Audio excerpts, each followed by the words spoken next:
Hello guys, how are you doing? My name is Ethan Brickson, and in this video I'm going to be teaching you Shona greetings in the morning, in the afternoon, and in the evening. So without wasting much of your time, let's dive in. So in the morning, this is how we greet each other. Mangwanani.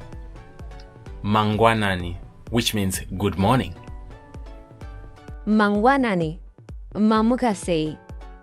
Mangwanani, mamukasei, which means good morning. How did you wake up? How did you wake up? I know it sounds a bit crazy, but that's what we do in Shona. That's what we do.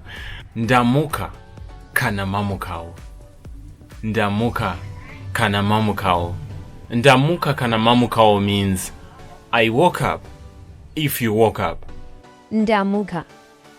Ndamuka, which means I woke up. So then from that point you start talking about other things. It might be the weather, or maybe if you know the person really well, you can start talking about their family members and stuff like that, oh, how is Michelle, how is Daryl.